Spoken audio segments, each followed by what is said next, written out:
Your Honor, I think it's better for you to ask him. Kasi siya po yung naglabas ng video, so siya po nakakaalam anong makakapag-benefit po sa kanya. Definitely, hindi po ako spy. Okay. Relax ka lang. Bakit ka galit? Kasi po, ganun din po yung nangyari last time. Sinasabi po nila spy ako. Mahal ko pong Pilipinas, Filipino po ako, hindi po ako spy. Even if we have been making our own researches, pulling up our own inquiries, this is another source from a completely different party and is unrelated to what we do. Pero nagkataon that the person named Xie Kailun, who si Xie Zhijiang trusted with the encrypted files, showed to Al Jazeera that there is a dossier confirming that there are Chinese spies all over, at least in this case, Myanmar, but here also in the Philippines, and undoubtedly shows Go Huaping. In the picture, where she was born, even her mother, and the name of Lin Wenyi. Mr. Chair, again, we were told, kanina nagtanong tayo kung lumaki ba si Ma'am Alice dito sa Pilipinas, kung dito ba siya ipinanganak, kung Pilipino ba yung mga magulang niya. She first said na dito daw siya lumaki, which is false. Because paano malalaman or ma-identify ng mga tao doon mismo sa address sa Fujian na nakilala nila si Alice Go Huaping as anak ni Lin Wenyi nung pinakita nila yung picture ni Go Huaping sa kanila. Number 2, tinanong natin kung saan ba siya ipinanganak. Nakita na nga. Doon mismo, she left daw late of 2002. Sabi pa ng mga tao na in-interview ng Al Jazeera doon mismo sa Fujian. And might we take note, Mr. Chair, na sa video, nung pinuntahan nila yung address na nakalagay sa dossier, sa encrypted dossier, is a local office ng Communist Party of China. So, Mr. Chair, I think this in itself speaks volumes na. No? Again, nakakainis na time and time again, dinideny ni Go Huaping lahat ng mga questions na tinatanong namin sa kanya. Okay. Again, let me ask. Go Huaping, kilala mo ba si Xie Zhijiang? Yes or no? Your Honor, yung Xie Zhijiang na sinasabi niyo po, yan po ba yung pinakita niyo po kanina sa akin sa picture? Correct. Hindi ko po siya kilala. At sana po, Your Honor, Mr. Chair, makuha ko rin po yung details. Gusto ko po magdemanda. Hindi ko po sila kilala. Hindi natin madidemanda, Miss Alice, dahil kasi he's in jail in Thailand. And the reason why he's speaking the truth now is because, as he was saying din in the video, although hindi lang pinakita dito, is that he is also being illegally detained daw, sabi niya. Kaya sa galit niya, he wants to speak also the truth out to the world na iniipit na rin siya ng Chinese Ministry of State and Security. So, what does he have to lose?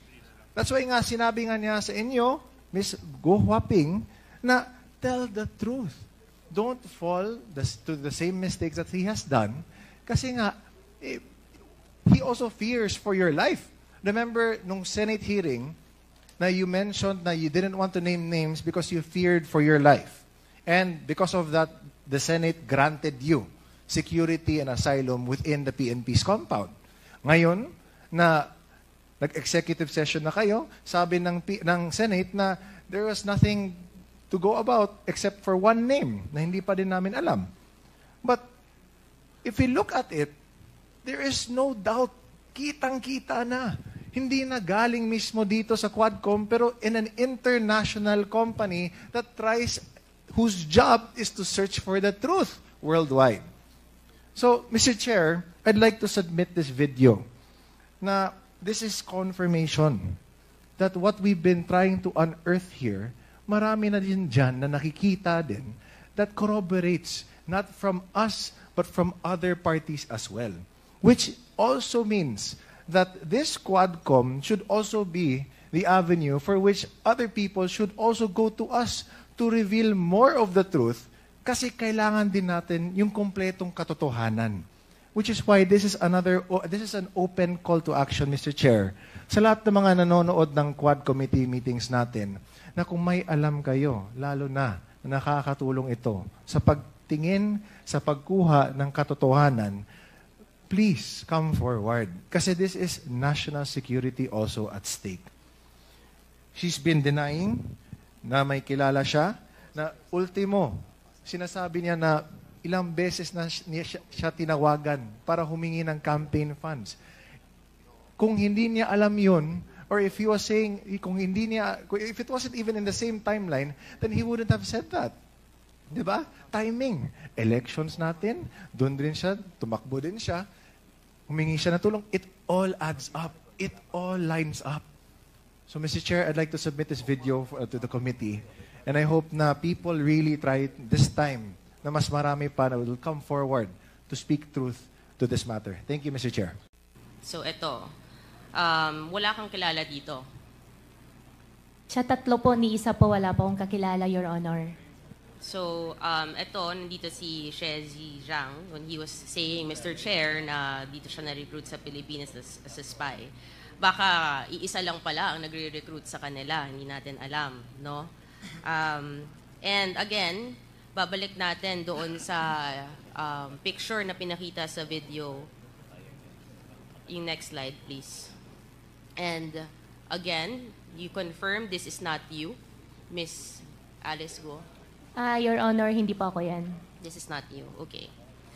Ang katanungan ko, Miss God, because you're saying that hindi mo kilala at dedemanda mo, ano naman mabe-benefit din nitong si Shezi Zhang to name you? Your Honor, I think it's better for you to ask him. Kasi siya po yung naglabas ng video, so siya po nakakaalam anong makakapag-benefit po sa kanya. Definitely, hindi po ako spy. Okay. Relax ka lang. Bakit ka galit? Kasi po, ganun din po yung nangyari last time. Sinasabi po nila spy ako. Mahal ko pong Pilipinas, Filipino po ako, hindi po ako spy. Okay, relax lang. Relax ka lang. Diba? You don't have to be so riled up if you know the truth. Right? So, you categorically will keep denying what Shezi Zhang is saying. Right? He mentions na pinanganak ka sa Fujian, China. And na nanay mo si Lin Wenyi. Correct? Allegations po niya yun, Your Honor. And who is Lin Wenyi? Your Honor, Lin Wenyi is a partner of my father. And about my citizenship naman po, I think there is already I'm not asking court anything about your na po. citizenship. I'm just asking who Lin Wenyi is. Pinapangunahan mo ako sa mga questions ko. Hindi ko naman tinatanong. Masyado kang defensive. You know, mga actuations mo, medyo, it's showing something, Miss Guo. So, etong address mo na pinakita, pakita natin yung picture ulit. Yung address nito, Mr. Chair, is apparently the local address of the Chinese Communist Party. Sigurado ka, hindi mo nami-miss to? Walang memories? Never ko po nakita, Your Honor. Baka lang, may emotional ka ngayon eh. Baka lumabas ang emotions mo dito. Ano? Your Nami-miss Honor, mo. emotional po ako dahil unfair po para sa akin, para sabihan po ako na spy po ako. Okay, I'm asking about your house now. So, eto, Your Honor, that's not my house. okay, this is in Fujian. Balik lang natin sa last hearing na meron pinakita si Congresswoman Luistro, no? Yung nagko-congratulate yung people of Fujian sa kanya. So, kung hindi ka taga dito, at mukhang taga dito naman yung sinasabi nilang bahay nila, bakit naman din? Pakita nga natin ulit. I think we have that, no?